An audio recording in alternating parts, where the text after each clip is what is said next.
Welcome back, everybody. I'm going to do a quick video review of my new build.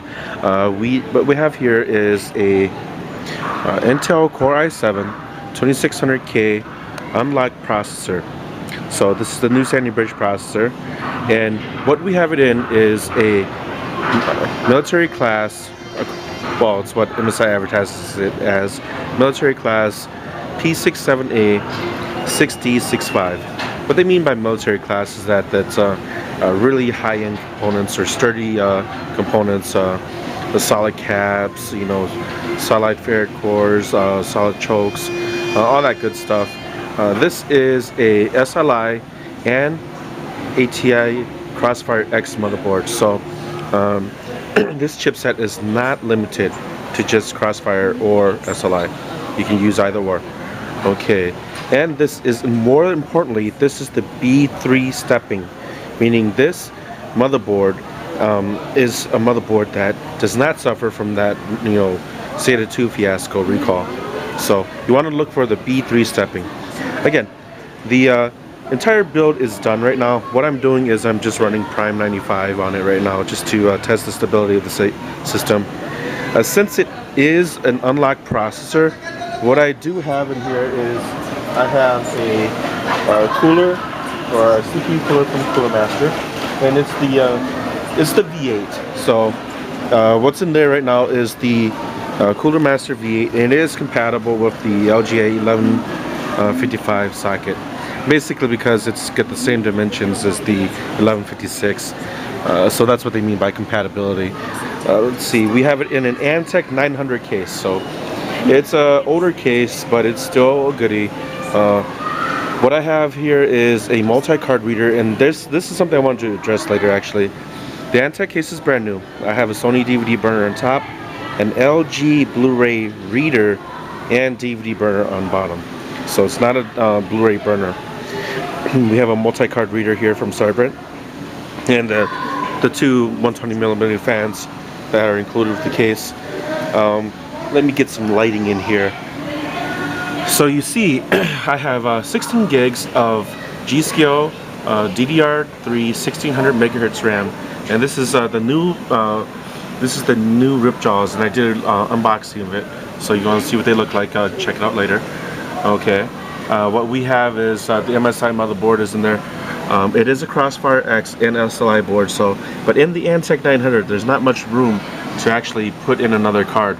And the card that we have in here is very long, as you can see, and it is the XFX 2 gig 6950. A really good card, you know, but very, very long. To make it fit in the Antec 900, I did have to remove a mounting for fans. So what we have on top is a solid state hard drive. It is only a 64 gig hard drive from Crucial. It's a SATA 3 interface though, so it's incredibly fast. Read times, not so much write times on the 64 gig model, but your boot times and shutdown times are amazingly quick. Let's see, what else do we have in here? We have two 1 terabyte hard drives. They are both Western Digital Caviar Blacks with a SATA 3 interface. So these are both a 6 gigabytes per second transfer rate, or theoretically max transfer rate hard drives. So these will be the storage drives for programs and documents and such. What we have for power supply is Antec's True Power. It's the True Power Quattro. So it's a constant 1000 watts, not an advertised 1000 watts. It's a hefty power supply. I really like how this power supply looks. It's really slick. I chose this power supply because this Antec 900 case does not have any fan cutout on the bottom of the case. So this Antec Quattro power supply has a fan intake here, and exhaust in the back. It's a small fan, but it works very well and it's very quiet. The V8 Cooler Master CPU cooler does come with a fan speed controller there, a rheostat there. The motherboard comes with a PCI expansion slot for 2 USB 3.0 headers. So let's see, the XFX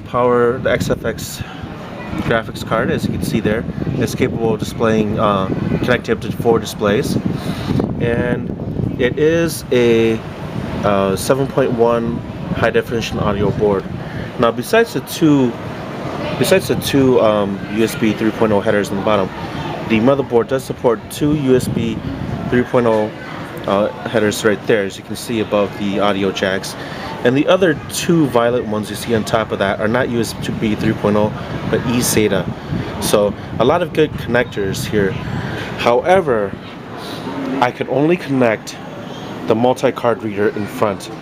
So even though this case does come with basically two USB 2.0 headers on top, we can't connect it. I can't connect it. Why?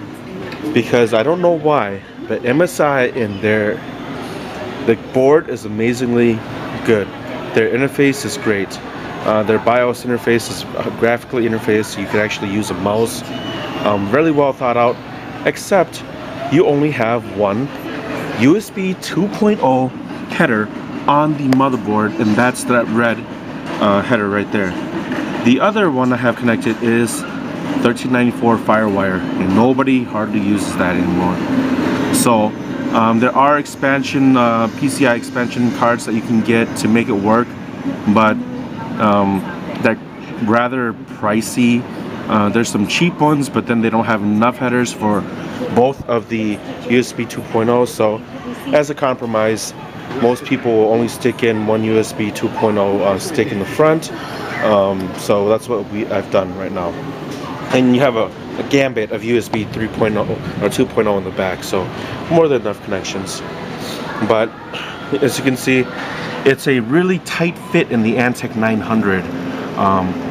You have to do a lot of planning to get wire management down. There's no place to hide cables in this case. Everything is actually banded tightly together, and then another set of cables is banded.